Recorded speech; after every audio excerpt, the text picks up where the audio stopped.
Welcome to Spa Podcast, Student Palo Alto podcast, where everything is relaxing to hear the ideas and opinions from the students. I'm Miss Lee with some of the students here, and currently I have Ingrid, Kirith, and Rahil. Hey guys, how's it going? Doing great. How are you? Pretty good, pretty good.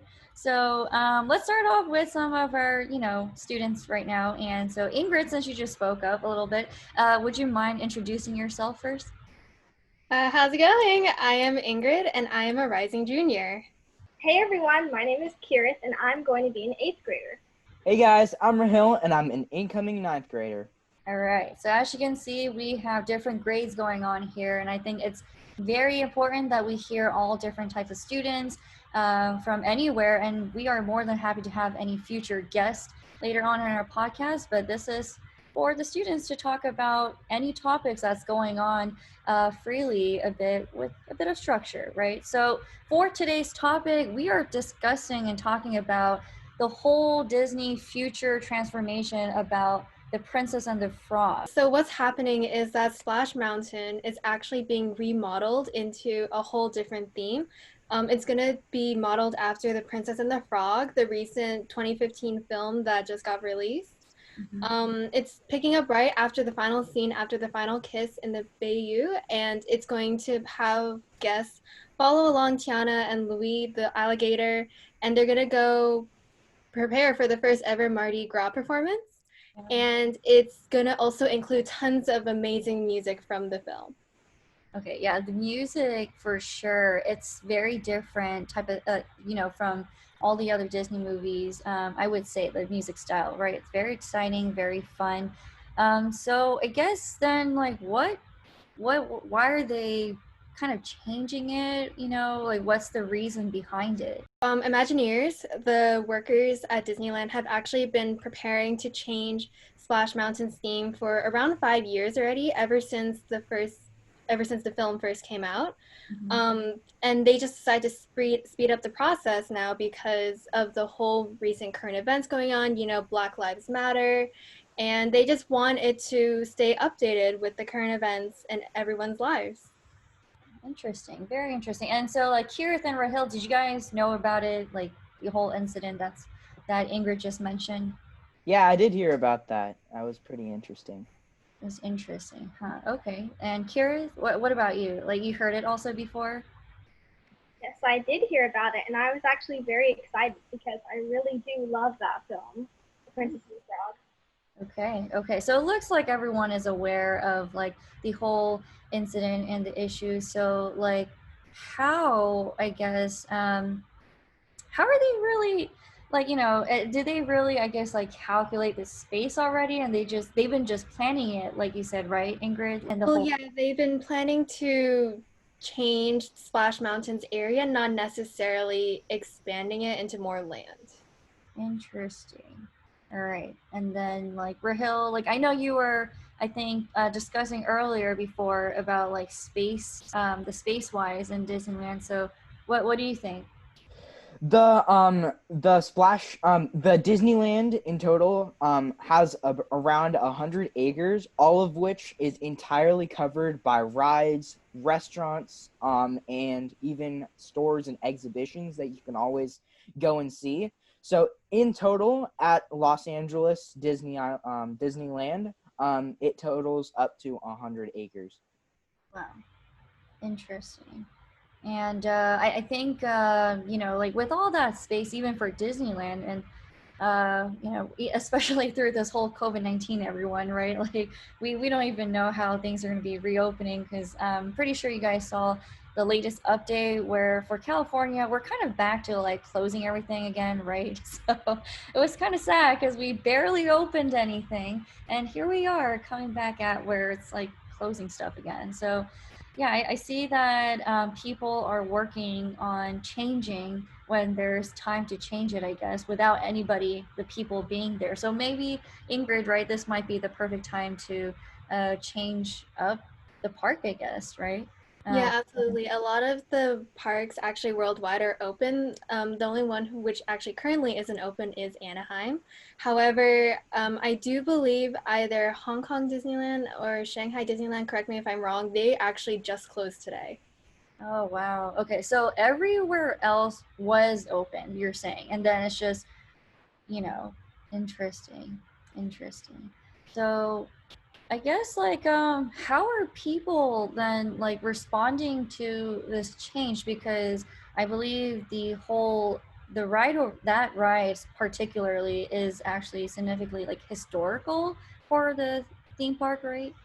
Yeah, so Splash Mountain has been around ever since I think Disneyland first opened. However, you know, the film that was based on Song of the South, um it was released I believe in 1946 or 1949, so it's still a pretty old film. However, Disneyland has not shown it for 33 years due to how racial it is. Ooh, due to how racial it is. So like any inputs like Kira or Rahil from just that comment right there? Kira? Yeah, so the film The Song of the South actually takes place during the Reconstruction era, which was a period of time after the abolition of slavery and the end of the American Civil War. Oh, wow. Okay. Okay. So, Ingrid, did you see like, just floods of comments regarding about this before or anything that the people were like happy about it or, upset? Because I think for right now with the whole Black Lives Matter movement situation, there's been many statues that have been taken down. There were many changes, as I'm pretty sure you guys are all aware of it, that's been happening, right? So you do see certain people like upset because they think it's like, historical for them. And then for some people, they're like, no, it is time for change. So how do you guys, like each of you you're a student, and from a student's perspective and standpoint and on the whole view of this all, like, how do you guys feel about all these changes happening for the Black Lives Matter actually? I believe it's best. I believe what Disney is trying to do, it's definitely trying to create a more sense for Black Lives Matter and in general all lives that are considered less superior matter. Or that is to white people. And what I believe is that I feel it's like they're making an effort to change, which I feel is for the greater good. And before they weren't, and I feel like they they should have been doing that much longer. They should have been doing that much before. Right, yeah, I agree. There's many things that we should be like, more progressively been doing things over the past year. But I do think that this was a big wake up call for everybody, not just for the adults, but even for students to see something that might have not actually been in front of you guys, right, in a daily basis before all of this happened. Well, I have been going to Disneyland for a long time, and I have to say, Splash Mountain is a very iconic ride, and I actually didn't even know that like what the ride was based off of was racist. So I think it really has been a wake up call for everyone because students like me who had not seen the film or even knew about it, we don't really like realize that some things can be racist because it wasn't really like shown, I guess, in the ride for obvious reasons. But yeah. It is important for the students to learn in a very fun, positive way, right? So, Rahil, I like the fact that you brought out, like, hey, Disney's intention is always for the good of the student, like the children, right? They try to bring out good morals, something positive, something more encouraging, so that when children watch the movie or anybody, it's not just children, but even for adults, right? They can definitely learn from Disney movies, in my opinion. So for sure, yeah. Kira? I do think that Disney has actually done a great job developing like great morals for the movies like in the 2000s. Mm-hmm. For example, Tiana and Moana, like they're powerful women who like they're just really powerful. Like Moana, sails across the entire sea and she has that goal and she accomplishes it. And Tiana wants to open a restaurant and she works super hard and she's able to. And I think that those are great morals and Disney did a great job in creating a story that was fun and it taught kids something. And like adding on to what everybody said, I think that's what makes Disney such a great company is that they're able to take a story and they're able to shift it in a way that it's so impacting towards younger generations. It's not just here's a movie, here's a story, that's the end of the day. It's there is always something you can take away from it, and it is truly valuable and you can always use it in your real life. And I think that's what makes them just such an amazing company. Right, right. And it sounded like you were PRing for the company for a second there. But I think that's wonderful how you're saying all these positive things because as you guys know and seen maybe some comments how these people are reacting to even the small changes, right? Many people, including myself at times, I'm pretty sure sometimes even for you all, but we're not used to change at times, right? And we might get uncomfortable and whatnot. But I think certain good changes that will benefit in the long run, it kind of needs to happen, right? It needs to happen. So the fact that Disney just decided to take a step and say, hey, we're going to change this into Princess and the Frog. And I'm pretty sure, right? We're pretty sure that they knew for sure that they might get hit by many people and like with hatred and whatnot, but they still took a stand to make what was right, for the better of the future. So I think that's great. Yeah. Rahil? I also feel like, although great companies, Universal, 21st Century Fox, I don't feel that they do and make the same effort that Disney does to create this kind of this kind of big takeaway. I feel there are many movies that Universal and 21st Century Fox have, but at the same time, like the majority of those movies don't make, even if they do, even if the movies do have a moral or a takeaway, they're not making as much of an effort compared to Disney in deriving or in explaining those kinds of morals or big takeaways. Yeah, so correct. I don't know how to say this correctly, but Annika or Anika Noni Rose, who voices Tiana, she said she's really excited knowing that Princess Tiana's presence in both Disneyland and Magic Kingdom, where the renovations will be happening, will be fully realized. As passionate as I am about what we created, I know the fans are going to be over the moon. The Imagineers, or the workers at Disneyland, are giving us the Princess and the Frog Mardi Gras celebration we've been waiting for, and I'm so here for it. Good. So if there's people out there that's like super excited and just ready for this change, then like let's move forward, people, right? Let's go forward. Kira? Yeah, I think there is a lot to be excited about within that ride because Splash Mountain is, I believe, correct me if I'm wrong, the longest ride at Disneyland. I think it's like around 7 minutes. So they do have like a lot of time to put like songs and like a whole bunch of animatronics. So I think that's really cool. That's wow. Okay, interesting. I'm not sure if I rose Splash Mountains before, but yeah. Ingrid?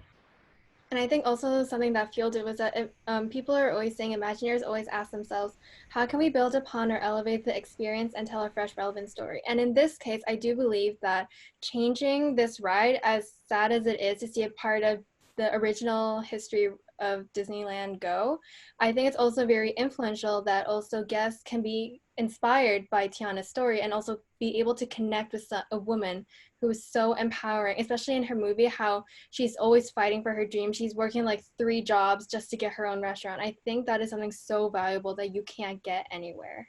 Right, right. Yeah, I think very good.